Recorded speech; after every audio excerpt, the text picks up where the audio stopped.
ये वीडियो है 24 things I learned इन 2024।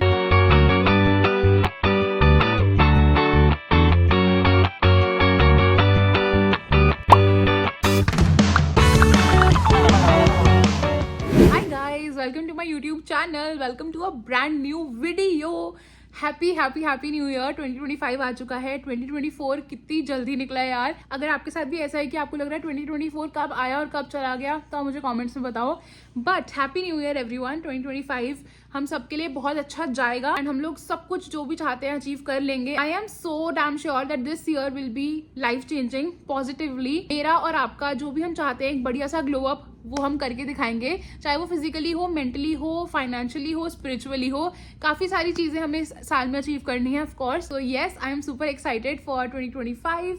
ये वीडियो है 24 थिंग्स आई लर्नड इन 2024। तो इनमें जो लेसन्स है ना वो ऐसे हैं जो मुझे भगवान जी हर साल सिखाते थे, पर मैं उन्हें समझ नहीं पा रही थी। बट 2024 में ना काफी सारी चीजें हैं जो मुझे समझ आई हैं, तो वही मैं आपके साथ शेयर करने वाली हूँ। I will try and keep this video as raw as possible. हम इसमें बहुत ही दिल से दिल वाला कनेक्शन जो होता है ना वो वाली बातें करने वाले हैं। तो सबसे पहला लेसन है वो है value of prioritising mental health. ये ऑफ कोर्स मैंने अपनी डायरी यहाँ पे लाके रखी है, इसी में मैंने कल रात को बैठ के सारे 24 पॉइंट्स लिखे थे। सो यही मैं पढ़ के आपको बता रही हूँ। Oh wow, this one is very very very important. Your mental health is a game changer. अगर आपकी मेंटल हेल्थ खराब हो रही है तो आप अपना ऑब्जर्व करना, आपकी लाइफ ना धीरे धीरे बहुत ज्यादा लूप होल में खराब होती जाएगी। And on the other hand, अगर आपकी मेंटल हेल्थ पे आप ध्यान दे रहे हो, अच्छे से टेक केयर कर रहे हो, तो आपकी लाइफ ऑटोमेटिकली सही पटरी पे आ जाएगी। From the past I think 2 या 3 years my life has been a roller coaster. Last 2 years तो बहुत हार्ड गए हैं हम लोगों के एज अ फैमिली, बहुत टफ गए हैं। सो ऑफकोर्स मेंटल हेल्थ की बैंड बज जाती है। एंड आप लोगों ने भी देखा है कि मेरा काम, मेरी लाइफ, मेरा रिलेशनशिप्स बहुत अफेक्ट हुए हैं इस चक्कर में। सो सबसे पहला पॉइंट, हमेशा अपनी मेंटल हेल्थ को प्रायोरिटी दो। जो आपको करना पसंद है आप वो करो। You can consult a therapist, आप बुक्स पढ़ सकते हो, आप कुछ भी ऐसा, आप भगवत गीता पढ़ लो, भगवान की तरफ चले जाओ, मतलब जिससे आपको सुकून मिलता है, आपकी मेंटल हेल्थ थोड़ी बेटर होती है, आप वो चीजें करो अपनी लाइफ में।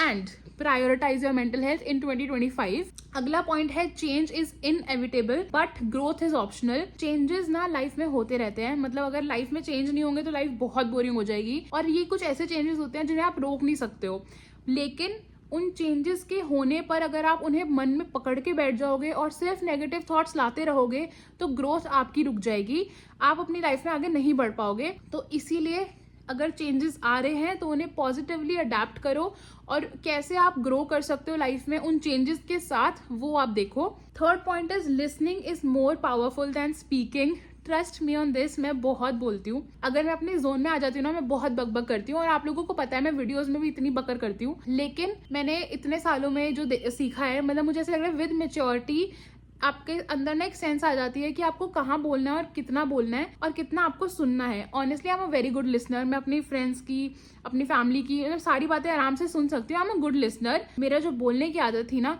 मैं बिना सोचे ही कुछ भी बोल देती थी, तो अब थोड़ा वो ठहराव आ गया है। अब मैं थोड़ा समझ के बोलती हूँ। ऐसा नहीं होता कि चालाकी से बोल रही हूँ, इट्स जस्ट कि मैं बोलने से पहले शायद मैं ये सोच लेती हूँ कि अगर ये बात कोई मुझे बोलेगा तो मुझे कैसा लगेगा। थोड़ा सोच के बोलना शुरू कर दिया है। And listening is genuinely a super power. अगर आप आराम से किसी की बात सुनोगे ना तो आप उस बंदे को समझ पाओगे, सिचुएशन समझ पाओगे, अच्छे से चीजों को हैंडल कर पाओगे। तो इसीलिए आप अपनी एनर्जी बहुत बोलने पे मत लगाओ। जहां जरूरत नहीं है ना वहां मत बोलो, रुक जाओ वहां पे। Fourth point is consistency beats intensity. ये तो मतलब मेरे लिए ही है पॉइंट। मतलब आप लोगों ने देखा है मेरे चैनल पे कि अब मैं कंसिस्टेंट नहीं रही हूँ, और उसकी वजह से मैंने बहुत सारी चीजें खराब करी है लाइफ में। इंटेंसिटी काफी स्ट्रांग होती थी मेरी पहले, कि मैं एकदम ये कर लूंगी वो कर लूंगी, प्लान्स बहुत बनाती हूँ। इंटेंसिटी बहुत हाई होती थी जब मैं कुछ स्टार्ट करती थी, पर कंसिस्टेंट नहीं रह पाती थी, जिसकी वजह से फेलियर ही मुझे मिलता था। तो इसको तो मैं और कुछ बोल भी नहीं सकती इस पॉइंट में, क्योंकि I know and you also know कि कंसिस्टेंसी बीट्स इंटेंसिटी। आप किस इंटेंसिटी से शुरू कर रहे हो वो मैटर नहीं करता, लेकिन कितना लंबा आप कुछ काम कर रहे हो वो जरूर मैटर करता है। Fifth point is importance of setting boundaries. Oh God, boundaries बनाना बहुत जरूरी है। मैंने इतने सालों में ना, मैंने खुद को इतना डोरमैट बना के रखा है लोगों के लिए, मतलब बहुत ही रॉ मैं बात कर रही हूँ आप लोगों से यहाँ पे, रॉ एंड रियल। मैं इतना मतलब डोरमैट की तरह बिछ जाती थी लोगों के लिए। मुझे यही नहीं पता था मेरी बाउंड्रीज क्या है, मुझे कहाँ तक किसी को ट्रीट करना है, कहाँ तक किसी को अलाउ करना है, कुछ नहीं पता था भाई। एंड ऑनेस्टली जब आप एक बाउंड्री क्रिएट करते हो, आप तब लोगों को फिल्टर आउट कर पाते हो अपनी लाइफ से। तब आपको समझ आता है कौन आपकी बाउंड्रीज की रिस्पेक्ट कर रहा है और कौन नहीं कर रहा है, कौन आपको यूज कर रहा था, क्या कर रहा था। There are so many things. जब आप खुद की बाउंड्रीज सेट करना सीख जाते हो तो भाई setting boundaries is very important. आप इस बारे में जरूर सोचना 2025 के लिए, ताकि आप अपने आप को और अपनी पर्सनैलिटी को अच्छे से ग्रो कर पाओ, बिल्ड कर पाओ। 6th point is time is your most precious resource. ये वाली बात ना मेरे पापा मुझे बोलते थे पहले कि टाइम निकल जाता है फिर आता नहीं है। तब मैं बचपन में ना समझ नहीं पाती थी, मुझे होता था ठीक है ना, कोई नहीं, हम बाद में कर लेंगे, ये कर लेंगे। तो ये वाली बात अब जब मैच्योर हो रहे हैं, अडल्ट हो रहे हैं, खुद समझ आ रही है, तब पता लगता है कि हाँ यार, टाइम ना एक ऐसी चीज है जो कभी वापस नहीं आएगा। तो टाइम को समझना, टाइम को सही से यूज करना, टाइम रहते चीजें कर लेना बहुत जरूरी होता है लाइफ में। 7th point is gratitude shifts your perspective. अब एक एग्जांपल लो, अगर आप नेगेटिव स्पेस में हो, आपको लग रहा है मेरी लाइफ में कुछ अच्छा नहीं हो रहा, ये नहीं हो रहा, वो नहीं हो रहा। एक्चुअली इसमें ना मैंने एक पॉडकास्ट में सुना था, आई थिंक उसको मिसिंग टाइल थ्योरी बोलते हैं, द मिसिंग टाइल थ्योरी शायद ये बोलते हैं कि अगर एक पूल है, स्विमिंग पूल है जो बहुत सुंदर बना हुआ है और बहुत सुंदर उसमें टाइल्स लगी हुई हैं, लेकिन एक जगह ऐसी है जहाँ पे एक टाइल नहीं लगी है। हजारों टाइल्स लगी हैं लेकिन एक टाइल नहीं लगी है। तो कोई इंसान जब जाता है ना, वो देख रहा है कि वाह कितना सुंदर पूल है, तो सीधा उसके दिमाग में आता है अरे एक टाइल नहीं लगी। उसको वो 1000 टाइल दिख ही नहीं रही है उस एक टाइल के आगे। मतलब अगर इतनी पॉजिटिविटी है और अगर सिर्फ एक चीज है जो हटी हुई है लाइफ से या नेगेटिव है, तो ह्यूमन ब्रेन ना हमेशा उस नेगेटिव चीज को ही पहले पकड़ता है कि यार वो नहीं है। अरे जो चीजें हैं उसको तो देख लो पहले, इतनी सारी पॉजिटिव चीजें उनको तो ध्यान दो पहले। तो इसलिए ग्रैटिट्यूड जो है ना, वो आपके पर्सपेक्टिव को बहुत ज्यादा शिफ्ट दे देता है और सही राह पे लेके आ जाता है। 8th point is failure is part of the journey. Of course आप किसी जर्नी पे हो, जरूरी नहीं है कि आपकी जर्नी एकदम स्ट्रेट लाइन में जाएगी या ऐसे ही चढ़ती रहेगी।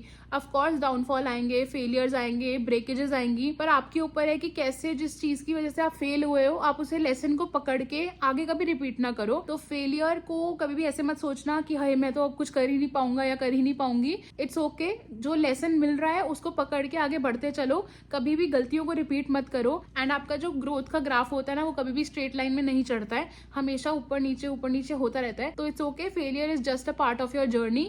और यही सारी जो चीजें हैं ना, आपकी जर्नी को ब्यूटीफुल बनाएंगी। 9th point is adapting to change can be empowering.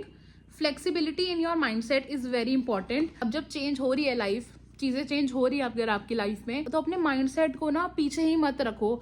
जहां आप थे उससे आप थोड़ा सा इंप्रूव कर जाओ। फॉर एग्जाम्पल, हमारी कई बार आदतें बनी होती हैं जो हम एक ही तरह से पैटर्न चला रहे होते हैं, पर अब सिचुएशंस चेंज हो जाती हैं, आप कोई कुछ और अब सिचुएशन में आ गए हो, तो जो पुरानी हैबिट्स हैं आप उनको आगे लेके नहीं जा सकते हो। लेकिन वहां पे ना कई ऐसे लोग होते हैं जो ना एकदम से ही रिजिड हो जाते हैं कि नहीं, मैं ऐसे करती थी तो मैं ऐसे ही करूंगी, मैं इसको चेंज ही नहीं करूंगी। अपने माइंडसेट को ना फ्लेक्सिबल हमेशा करके रखना चाहिए, क्योंकि ग्रोथ होती रहती है, लाइफ बदल रही है, दुनिया बदल रही है।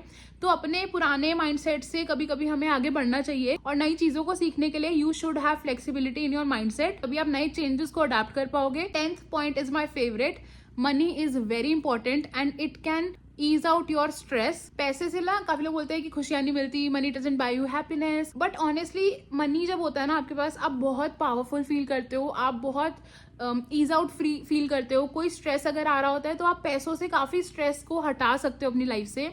तो हाँ, ऑफ कोर्स पैसे आपको इमोशनली शायद खुशी ना दे पाए, पर आपको बहुत ज्यादा इजी लाइफ देने में हेल्प करते हैं। Money is very important. पैसा जेन्युइनली बोलता है। जब आपके पास पैसे होते हैं ना, आपकी जो पावर होती है, आपकी जो रिस्पेक्ट होती है लाइफ में, वो नेक्स्ट लेवल होती है। पर ऑफ कोर्स जब आपके पास पैसा आ जाता है तो हमेशा डाउन टू अर्थ रहो, कभी भी हवा में उड़ने वाली बात नहीं होती। कई बार ऐसा होता है कि आपके पास पैसे एकदम से आ जाते हैं एंड यू फील वाओ अब तो मैं कुछ भी कर लूंगा या कुछ भी कर लूंगी। तो कभी भी अपने ग्राउंड्स को छोड़ो मत, हमेशा stick to your grounds and हमेशा डाउन टू अर्थ रहो। But yes, again money is very powerful, money is very important. 11th point is your health is a reflection of your habits. जिन habits को आप follow करते हो वो आपकी health में कुछ टाइम के बाद दिखने लग जाता है। For example, if you are partying a lot, alcohol, cigarettes, काफी चीजें जो आप कर रहे हो कंज्यूम, तो कुछ महीने के बाद ना आप अपनी बॉडी में बहुत फर्क देखना शुरू कर जाते हो। आपकी रिपोर्ट्स खराब आएंगी, आप अच्छा फील नहीं करोगे, आप बहुत मेंटली वीक फील करोगे, ऑफकोर्स आपकी बॉडी बहुत ज्यादा खराब हो जाएगी। और यही अगर आप एक हेल्थी रूटीन फॉलो करोगे तो कुछ महीनों के बाद आपकी बॉडी वो रिफ्लेक्ट करेगी, आपकी हेल्थ बेटर होना शुरू हो जाएगी। तो बेसिकली अच्छी हेल्थ के लिए अच्छी हैबिट्स फॉर्म करना बहुत जरूरी है। जो आप हैबिट्स फॉलो करोगे वो आपकी मेंटल हेल्थ को भी ऑफकोर्स अफेक्ट करेगा। तो of course to maintain good physical and mental health you should follow a good healthy routine. 12th point is take breaks to recharge. कई बार हम लोग ना अपनी लाइफ के जो गोल्स हैं उनको अचीव करने के चक्कर में ऐसे भाग रहे होते हैं और हम लोग ब्रेक्स लेना भूल जाते हैं, जो कि गलत बात है। आपकी बॉडी ना आपको बीच बीच में साइंस दे देगी कि यार अब थोड़ा स्ट्रेस आउट फील हो रहा है या फिर अब थोड़ा सा क्रिएटिविटी लेवल कम हो रहा है, तो आपकी बॉडी आपको सिग्नल देती रहेगी। इट्स जस्ट कि आप सिग्नल को पकड़ कर रहे हो। कई बार हम बहुत जल्दी पकड़ लेते हैं और हम ब्रेक ले लेते हैं। जैसे फॉर मी मैंने ट्राई किया है कि मैं डेली व्लॉग्स तो कर ही रही हूँ पर मैं हफ्ते में एक दिन छुट्टी रखूंगी, तो उससे बस ये हो रहा है कि मैं थोड़ा रिचार्ज हो जाती हूँ। मतलब मेरे को ऐसा नहीं है कि मैं 30, 60, 90 डेज रेगुलर डालती रहूँ उसके बाद फिर गायब हो जाऊँ। टू मेंटेन द कंसिस्टेंसी मुझे बीच में एक दिन का ब्रेक लेना पड़ता है ताकि मैं रिचार्ज हो जाऊं और अगले दिन और जोश और अच्छे मन से मैं व्लॉग कर पाऊं और मुझे ऐसा ना लगे कि यार मुझे व्लॉग करना पड़ रहा है, रोज करना पड़ रहा है। मतलब मैं खुशी खुशी काम कर पाती हूँ। अगर आप 3 महीने बाद कोई ट्रिप ले सकते हो वेल एंड गुड, मतलब छोटी छोटी ट्रिप्स ले लो या फिर अपने लिए एक डे आउट निकाल लो छुट्टी लेके। But yes, taking breaks is very important to recharge your soul, your body and your mind. 13th point is simplicity often leads to happiness. जितना आप सिंपल रहते हो, जितना मिनिमलिज्म की तरफ बढ़ते हो, उतना ही आप ना खुश रहने लग जाते हो। मतलब ये मैंने चीज खुद भी नोट की है, क्योंकि हमारा जो ह्यूमन नेचर है ना वो बहुत ज्यादा लालची है, वो हर चीज चाहता है लाइफ में। तो अगर एक चीज आप गोल बना के चलते हो, वो आप अचीव कर लेते हो, तो आपका दिमाग दूसरे गोल की तरफ चला जाता है। मतलब कभी भी सेटिस्फैक्शन नहीं होती हमें। लाइक फॉर एग्जाम्पल कुछ लोग अगर कोच का बैग ले लेंगे तो उन्हें एलवी का बैग चाहिए होगा, एलवी का ले लेंगे तो उन्हें कोई और बड़ी ब्रांड चाहिए होगी। मतलब हम लोग हमेशा मटेरियलिस्टिक चीजों के पीछे बहुत भागते हैं और कभी रुकते नहीं है, रिफ्लेक्ट नहीं करते अपनी हैबिट्स पे। ऑफ कोर्स हर किसी के मटेरियलिस्टिक गोल्स भी होते हैं, वो भी अचीव करो, बट स्टिल एक ना लाइफ में सिंप्लिसिटी होनी चाहिए, लाइक एक सादगी होनी चाहिए जिसे आप हमेशा अपने साथ बरकरार रखो। Over complicating things can add on unnecessary stress in your life, जो आपकी मेंटल हेल्थ के लिए भी सही नहीं रहेगा। 14th point is patience is a powerful skill. I think मेरी जनरेशन और मेरे बाद वाली जनरेशन, हम लोग पेशेंस काफी ज्यादा लैक कर रहे हैं। अगर एक चीज नहीं मिल रही होती ना तो हम 1 महीना 2 महीना ट्राई करते हैं, हमें लगता है अब तो होगा ही नहीं, अब तो कर ही नहीं पाएंगे। पर पेशेंस ना बहुत जरूरी होता है। ये हमारे मम्मी पापा और हमारे जो दादा दादी वाली जनरेशन थी, आई थिंक वो हमें ज्यादा समझाते थे कि पेशेंस इज द की। हमेशा पेशेंट रहो लाइफ में। कुछ भी चीज को पाने की ना इतनी ज्यादा हमारे अंदर वो हड़बड़ी नहीं होनी चाहिए कि ओहो ये हो नहीं रहा तो अब मैं कोई और रास्ता पकड़ के ये अचीव कर लूंगा या कर लूंगी। मतलब पेशेंस इज वेरी इंपॉर्टेंट। और अगर आप ये वाली स्किल सीख जाओगे तो आप अपनी लाइफ में बहुत अच्छी चीजें कर पाओगे। एंड एक ना कोट भी है, good things take time, which is very true. अगर कुछ नहीं भी हो रहा है तो ये सोचो कि भगवान जी और अच्छी चीज आपको देने वाले हैं, तो इसलिए थोड़ा टाइम लग रहा है। अगला पॉइंट है जो कि है 15th point, perspective shapes reality. अब हम लोग विजन बोर्ड बनाने के लिए कितना आजकल वो हो रहा है ना, मतलब इतनी ज्यादा ट्रेंड हो रहा है विजन बोर्ड वाली वीडियोस। सो ऑफ कोर्स लोग क्यों बना रहे हैं, क्योंकि अगर हम लोग नेगेटिव स्पेस में बैठे रहेंगे तो वो रियलिटी हमारी बनती जाएगी। यही अब जैसे विजन बोर्ड बनाएंगे, अच्छी अच्छी चीजें हमारे लिए सोचेंगे, हमारा पर्सपेक्टिव हम अच्छी चीजों पे लगाएंगे तो हमारी रियलिटी वो बन जाएगी। तो इसीलिए पर्सपेक्टिव बहुत इंपॉर्टेंट है। आप अपनी लाइफ में पॉजिटिव और अच्छा गुड पर्सपेक्टिव लेके चलोगे तो आपकी लाइफ भी धीरे धीरे अच्छी होती रहेगी। 16th point is there is no perfect path. बहुत लोग परफेक्शनिज्म के पीछे भागते हैं and trust me, perfectionism holds you back. ये मैंने अपने कमेंट्स में भी देखा है। जैसे फॉर एग्जांपल मुझे जब मैंने YouTube वाली वीडियो डाली थी ना कि how to grow your YouTube channel, तो काफी लोगों के मैसेज आते थे कि यार मेरे को ना वो परफेक्ट वीडियो कैसे बनाए या फिर परफेक्ट लाइट कैसे करेंगे। जब मैंने YouTube स्टार्ट किया था, अगर मैं यही सोचने बैठ जाती कि मेरी वो परफेक्ट वीडियो नहीं बन रही तो शायद मैं कर ही ना पाती स्टार्ट। और अभी भी मैंने काफी लोग, मैं ऐसे लोगों से मिलती हूँ जो बोलते हैं कि यार मुझसे होगा नहीं, मुझे आता नहीं है, परफेक्टली कैसे बात करें, ऐसे तो फ्लुएंटली बात करती है। तो मुझे भी बहुत टाइम लगा है फ्लुएंटली कैमरा से बात करने में। तो आप धीरे धीरे जब स्टार्ट करोगे ना तो आप बहुत इंप्रूव हो जाते हो। अगर सिर्फ परफेक्शनिज्म के पीछे भागोगे then there is no perfect path. मतलब किसी का परफेक्शन कुछ और हो सकता है, परफेक्शन का जो नजरिया है परफेक्ट चीज का, वो किसी के लिए कुछ और हो सकता है, किसी के लिए कुछ और हो सकता है। तो आप अपना खुद परफेक्ट पाथ क्रिएट करो जो आपके लिए सही हो। यस, परफेक्शनिज्म के पीछे भागने से अच्छा है कि आप अपना जो एवरीडे काम है वो धीरे धीरे इंप्रूव करते रहो। 17th point is being present is a super power. ये तो चुम्बेश्वरी वाला पॉइंट है। पास्ट में जो था वो चला गया, अब वो वापस नहीं हो सकता, वो ठीक नहीं हो सकती अगर चीज़ कुछ खराब हुई है। फ्यूचर का आपको पता ही नहीं है, मतलब लोग बोलते हैं हमें कल का नहीं पता, हम है नहीं है, ऐसा सब बोलते हैं ना। तो फ्यूचर में क्या होने वाला है हमें नहीं पता। हमारा जो प्रेजेंट है वो हमारा फ्यूचर अच्छा बनाएगा या बुरा बनाएगा। अगर आप अपने प्रेजेंट में ही जीना शुरू करोगे तो आप फ्यूचर को बेटर कर सकते हो ऑफ कोर्स। तो definitely mindfulness can enhance your relationship and experiences. Present में माइंडफुल रहो ताकि आपका फ्यूचर भी बढ़िया बने और प्रेजेंट को आप अच्छे से जी भी पाओ उस हिसाब से। 18th point is celebrate small wins. छोटी छोटी खुशियों को, छोटी छोटी चीज़ों को सेलिब्रेट करना इज़ वेरी इंपॉर्टेंट। इसके लिए एक छोटा सा एग्जांपल बताती हूँ जो मैंने अभी रिसेंटली अपनी ऋषिकेश वाली ट्रिप पे सीखा। यू ऑल नो मैं बोल रही हूँ मुझे 100K रीच करना है, लेकिन बहुत टाइम से हो ही नहीं रहा। मतलब मेरा अब 80K के अराउंड जैसे स्टक था सब्सक्राइबर काउंट। तो अभी जब मैं ऋषिकेश गई ना तो मुझे किसी ने बोला अच्छा आप यूट्यूब चैनल है आपका, वो वाओ कितने सब्सक्राइबर्स हैं। मैंने कहा अभी 81K हैं, 81,000। तो his response was oh wow आपके 81,000 सब्सक्राइबर्स हैं। मैंने कहा हाँ यार अभी तो बस मतलब 81 ही हुए हैं। कह रहा 81,000 आप बस बोल रहे हो। बोले तब मुझे एकदम से हिट हुआ क्योंकि मेरा टारगेट 100K बना हुआ है। तो मुझे ऐसे लग रहा है कि यार अभी तो 80 ही तो हुए हैं, 80,000 ही तो हुए हैं, जब 100K होंगे तब मैं ज्यादा खुश हो जाऊंगी। एंड जब उस बंदे ने मुझे एकदम से बोला ना यार तेरे 81,000 सब्सक्राइबर्स हैं, तब मुझे ऐसे फील हुआ कि यार मैंने ये रियलाइज ही नहीं किया कि मेरी इतनी बड़ी कम्युनिटी बन चुकी है। Of course I am grateful, मैं बहुत बहुत खुश हूँ कि मेरी यूट्यूब वाली कम्युनिटी मुझे इतना प्यार करती है। पर अगेन वो जो 100K का टारगेट है ना उस चक्कर में मैं अभी प्रेजेंट में सेलिब्रेशन ही नहीं करती हूँ। तो ये वाला पॉइंट मैंने वहां से याद करके लिखा है कि डेफिनेटली जो आपकी छोटी छोटी विन्स है ना उनको भी सेलिब्रेट करते चलो एंड हमेशा ग्रेटफुल रहो ताकि आप और बड़ी चीजें अचीव कर पाओ। और पीछे मम्मी खटपट कर रही है दोस्तों। अगला पॉइंट है small acts of kindness matters. देखो देखो देखो देखो अब जमाना वैसे तो बहुत चतुर लोगों का आ चुका है, पर काइंडनेस कभी भी गलत नहीं जाती, कभी भी वेस्ट नहीं जाती। कोई अगर आपका बुरा कर रहा है और आप किसी के साथ काइंड हो ना तो आपको 10 गुना अच्छी चीजें मिलेंगी किसी और तरीके से। मैंने I hope I made sense. अब जैसे फॉर एग्जांपल मैं किसी के साथ बहुत अच्छी थी, मैं काइंड थी, लेकिन कोई मुझे मेरा काट गया, मेरे को मतलब गलत चीजें कर गया, पर इट्स ओके। मतलब मैं काइंड थी ना, मेरा दिल साफ था ना, तो मुझे और अच्छी चीजें भगवान और यूनिवर्स दे देंगे। तो इसलिए kindness, small acts of kindness बहुत मायने रखती हैं आपके कर्मा के लिए कि आप कैसे इंसान हो। एंड छोटी छोटी चीजें भी अगर आप काइंड रह के करोगे ना तो सामने वाले को बहुत अच्छा फील करा देती है। अननोन्स के लिए भी अगर आप एक स्माइल पास कर दोगे किसी को तो शायद उनका दिन बन जाएगा। वैसे चलते चलते अगर आप किसी अननोन को बोल दोगे यू आर लुकिंग प्रिटी, तो शायद वो पूरा दिन ये सोचेगी या सोचेगा कि वाह यार उसने मुझे प्रिटी बोला या उसने मुझे हैंडसम बोला। तो of course small acts of kindness definitely matters. 20th point is self awareness is की टू ग्रोथ। अगर आपको यही नहीं पता होगा कि आप कैसे इंसान हो, आपकी क्या पर्सनैलिटी है, आपकी क्या बाउंड्रीज हैं, तो आप कैसे आगे बढ़ोगे। आप बहुत एक लॉस्ट पाथ में ही घूमते रह जाओगे। जब तक आपको यही नहीं पता कि आपको क्या चाहिए लाइफ में, आप अपने लिए एक सेट पाथ नहीं बना पाओगे। तो इसीलिए बहुत जरूरी है कि आप अपने साथ बैठो, अपने बारे में जानो, एक्सपीरियंसेस करो नए नए, ताकि आप समझ पाओ कि आप किस तरह के इंसान हो। तो it's very important to understand your triggers, strength and weaknesses. धीरे धीरे गला बैठता जा रहा है दोस्तों मेरा।